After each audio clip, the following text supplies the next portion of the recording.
Hello दोस्तों, स्वागत है आप सभी का एक और इंटरेस्टिंग से वीडियो लेक्चर में। तो आज के लेक्चर में हम मैक्सवेल की थर्ड इक्वेशन का डेरिवेशन देखने वाले हैं, that is Maxwell third equation. And इससे पहले हम मैक्सवेल की सेकंड इक्वेशन का डेरिवेशन देख चुके हैं, उससे पहले हम फर्स्ट इक्वेशन का डेरिवेशन देख चुके हैं, एंड उससे प्रीवियस लेक्चर में हमने जो मैक्सवेल की चारों इक्वेशन है उनको थोड़ा शॉर्टली समराइज़ किया था कि चारों इक्वेशन क्या होती हैं एंड इनका सिग्निफिकेंस क्या है, एंड जो साइंटिस्ट थे हमारे मैक्सवेल कौन थे। तो ये सब बेसिक सारी बातें हम फर्स्ट लेक्चर में कर चुके हैं। नेक्स्ट दो लेक्चर में दो डेरिवेशन कर चुके हैं। आज हम अपना थर्ड डेरिवेशन स्टार्ट कर रहे हैं। ये डेरिवेशन थोड़ा सा पिछले दो से टफ होगा, बहुत ज़्यादा नहीं होगा। तो आपको इसको समझने के लिए बस दो चीज़ें ही लगेंगी, एक है थोड़ा सा दिमाग, एंड सेकंड चीज़ आपके जीवन के कीमती लगभग 10 मिनट का समय आपको लगेगा इसको समझने के लिए। तो चलिए बिना किसी देरी के स्टार्ट करते हैं अपनी थर्ड इक्वेशन का डेरिवेशन। तो मैक्सवेल की जो थर्ड इक्वेशन थी ये क्या थी? तो थर्ड इक्वेशन थी हमारी, ये थी हमारी del cross E is equals to minus del B upon del T. ये हम पहले ही बात कर चुके हैं कि थर्ड इक्वेशन क्या थी। आज हमको प्रूव करना है कि ये चीज़ आती कैसे है। तो ये आती है Faraday's law of electromagnetic induction. तो इधर आप ये चीज़ लिखेंगे कि ये किस चीज़ से रिलेटेड है। फेराडे लॉ ऑफ EMI मतलब इलेक्ट्रोमैग्नेटिक इंडक्शन। इलेक्ट्रोमैग्नेटिक इंडक्शन क्या होता है? तो फेराडे ने बोला था कि अगर आप दो कॉइल लेते हैं, सपोज एक कॉइल ये है एंड दूसरी कॉइल ये है, एंड इससे आप कुछ आई करंट गुजारते हैं पहली कॉइल से, इससे करंट गुजरेगा तो इसमें कुछ फ्लक्स जनरेट होगा जिसको मैं फाई बी लिख सकता हूँ। फ्लक्स फाई बी, बी मतलब मैग्नेटिक फ्लक्स। जो ये फ्लक्स होगा, ये फ्लक्स इस वाली कॉइल में इंटर करके वापस आएगा, कुछ फ्लक्स इस डायरेक्शन में इंड्यूस होगा। और क्योंकि म्यूचुअल इंडक्शन की वजह से इस वाली कॉइल में करंट तो नहीं है बट फ्लक्स इंड्यूस हुआ है, तो उस फ्लक्स से कुछ नया वोल्टेज या EMF इंड्यूस होगा। इस वाले के जो एंड पॉइंट होगा उसमें कुछ वोल्टेज भी इंड्यूस हो जाएगा इस वाले करंट की वजह से, और कुछ करंट भी आ जाएगा, सपोज I2 करंट भी आ जाएगा, ये I1 करंट है। तो ये इस वाली कॉइल की वजह से इस वाली कॉइल में इंड्यूस हुआ, तो ये V वोल्टेज, इसको हम EMF भी बोलते हैं, कुछ EMF इंड्यूस होगा। ये फेराडे ने हमसे बोला है, एंड फेराडे ने इसका फॉर्मूला हमको दिया है। तो फेराडे के लॉ के अकॉर्डिंग जो फ्लक्स इंड्यूस होता है, तो सॉरी EMF इलेक्ट्रोमोटिव फोर्स या वोल्टेज, इनको कुछ भी बोल सकते हैं आप। तो जो EMF होता है, EMF, इसका फॉर्मूला होता है minus D phi upon D T.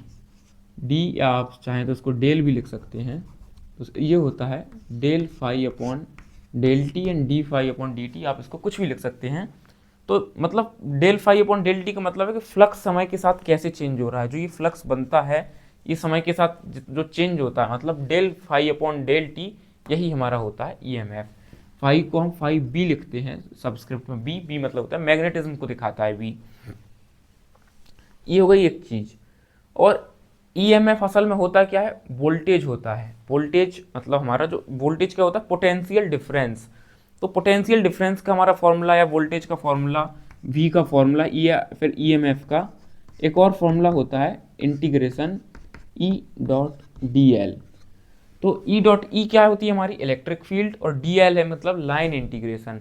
तो जब हम इलेक्ट्रिक फील्ड का लाइन इंटीग्रेशन करते हैं, सपोज इधर से इधर तक एक लाइन है, एक कुछ डिस्टेंस है, तो अगर हम इधर से इधर तक का A पॉइंट से B तक का जो इलेक्ट्रिक फील्ड डेवलप हुई, उसकी वजह से कुछ पोटेंशियल डेवलप हुआ, तो अगर हम इलेक्ट्रिक फील्ड का लाइन इंटीग्रेशन करें तो हमको अपना वोल्टेज मिल जाता है।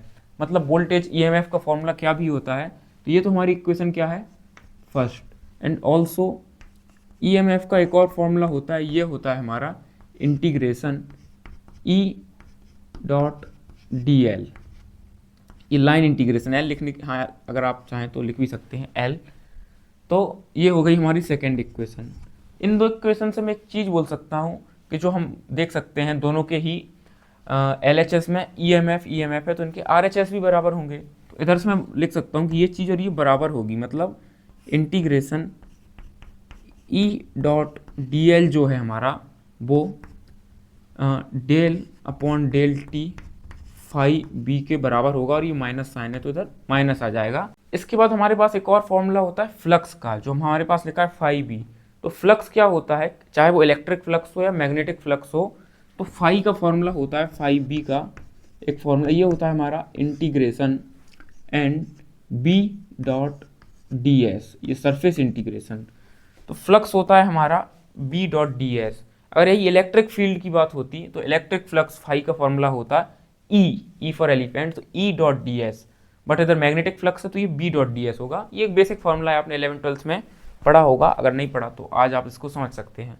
अच्छा, इसको थोड़ा डिटेल में समझना है तो आप ऐसे समझ सकते हैं, फ्लक्स का फॉर्मूला होता है phi is equals to B, जो मैग्नेटिक फील्ड होती है, इनटू एरिया। सिंपल ये रिलेशन ही तो आपको समझ आता होगा। फ्लक्स इज इक्वल्स टू होता है फील्ड, जो कि बी से हम रिप्रेजेंट करते हैं, इनटू एरिया।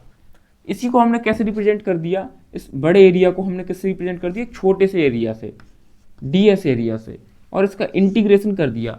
छोटे से एरिया का जब इंटीग्रेशन करते हैं तो हमको कंप्लीट बड़े एरिया का जो भी डिटेल वैल्यू होती है वो मिल जाती है।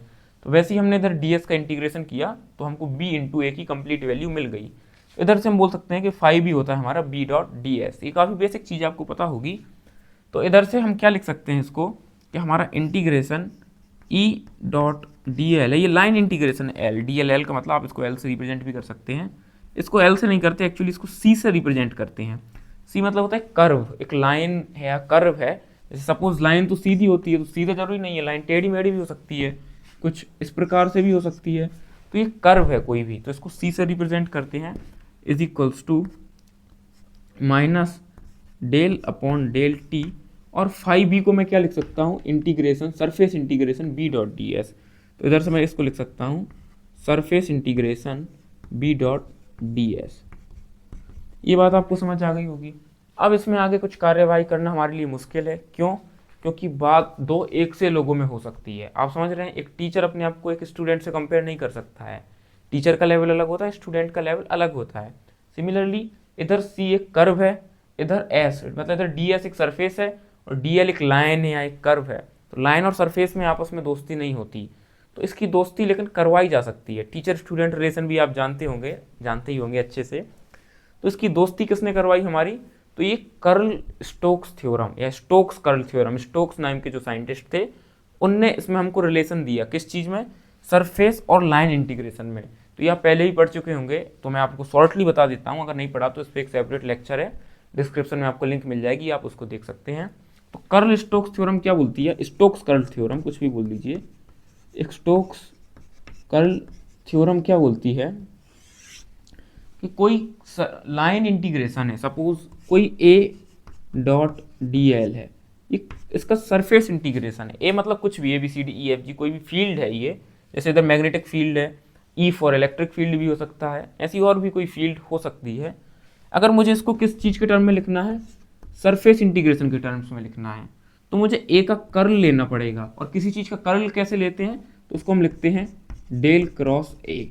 अगर मुझे किस चीज़ का कर्ल, ए का कर्ल निकालना है, तो मुझे अगर इधर ए का कर्ल निकालना है तो मुझे लिखना होगा डेल क्रॉस ए। अगर मैंने इसको कर्ल के टर्म्स में लिखा तो मैं इसको डी एल की जगह डी एस लिख सकता हूँ, ऐसा स्टोक्स साहब हमसे बोलते हैं। तो मतलब ए डॉट डी एल को मैं कर्ल ए डॉट डी एस लिख सकता हूँ, मतलब लाइन इंटीग्रेशन को सरफेस में चेंज कर दिया। ऐसे ही हमारे पास क्या है, इधर ई डॉट डी एल है और इधर सरफेस है, तो इसको भी हमको सरफेस में बनाना है। तो इसको मैं इधर से लिख सकता हूँ इंटीग्रेशन एस, क्योंकि इसको मुझे सरफेस में लिखना है। और ई को मैं क्या लिख सकता हूँ, ये ई वेक्टर है, तो डेल क्रॉस, अगर मैं इसको ई लिख देता हूँ तो डी एल की जगह डी एस, मैं डी एस के टर्म्स में इसको या सरफेस इंटीग्रेशन के टर्म्स में लिख सकता हूँ, इज इक्वल्स टू माइनस, और ये डेल अपॉन डेल टू को टी को अंदर भेज देते हैं, तो डेल अपॉन डेल टी, और ये बी था तो B into D S vector, del B upon del T आ गया इंटू डी एस वैक्टर। अब ये माइनस है तो ये पूरी चीज़ माइनस में है, तो इसको हम इस साइड प्लस में ले आते हैं। तो उसको आगे कैसे लिख सकते हैं आप देखिए, उससे पहले आप ये इतना नोट डाउन करिए। तो आई होप आपने नोट डाउन कर लिया होगा। तो इसको मैं इधर से कैसे लिख सकता हूँ, surface integration del cross E vector dot D S, dot इधर लगाना जरूरी नहीं है, प्लस सरफेस इंटीग्रेशन, ये माइनस प्लस में गया, del B upon del T, surface integration del B upon del T dot D S. ये जो बीच में गोला लगा रहा हूँ मैं इंटीग्रेशन में, ये क्लोज इंटीग्रेशन को दर्शाता है। क्लोज सरफेस में या बंद सरफेस में हम ये चीज़ फाइंड आउट कर रहे हैं। और इसको मैं इधर प्लस में ले आया तो इस साइड क्या बचा, कुछ नहीं बचा, 0 बचा। शायद आपको ये नीचे विजिबल ना हो, तो इज इक्वल्स टू में क्या बचा, 0 बचा। दोनों में सरफेस इंटीग्रेशन कॉमन है, ds कॉमन है, तो मैं इसको डायरेक्ट ऐड कर सकता हूँ। तो मैं इसको क्या लिख दूंगा, integration surface integration del cross E plus del B upon del T, ये जो कंप्लीट है, dot ds is equals to 0। मैंने दोनों इंटीग्रेशन को आपस में कंबाइन करके एक सिंगल लिख दिया, दोनों का ds बाहर लिखा है, और जो ये चीज़ है और del B upon del T है तो ये चीज़ साथ में लिख दी है। तो ये हमारा जो नेट इंटीग्रेशन है ये 0 है।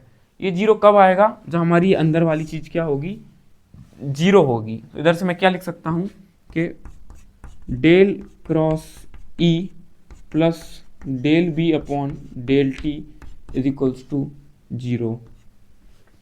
और इधर से मैं क्या लिख सकता हूँ कि इस चीज़ को अगर उस साइड माइनस में पहुँचाऊँ तो del cross E vector is equals to minus del B upon del T. इसको भी डेल या डेल्टा पढ़ते हैं, एंड ये पार्शियल डेल, जो ये डेल साइन है पार्शियल डिफरेंशिएशन का साइन होता है।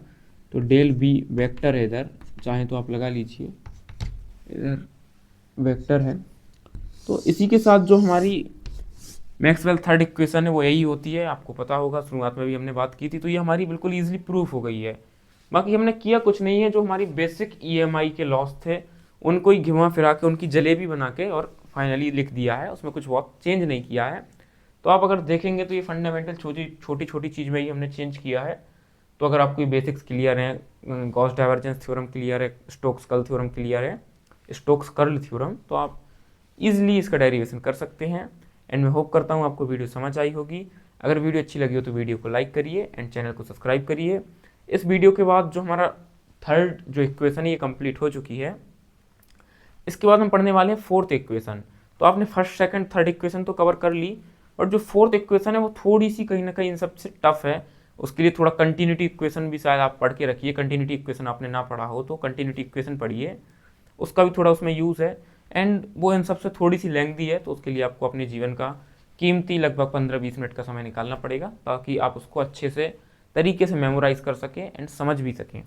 तो चलिए आज की वीडियो में इतना ही। अगर चैनल पर बने रहना चाहते हैं इसी तरह के कंटेंट के लिए तो चैनल को सब्सक्राइब जरूर करिए।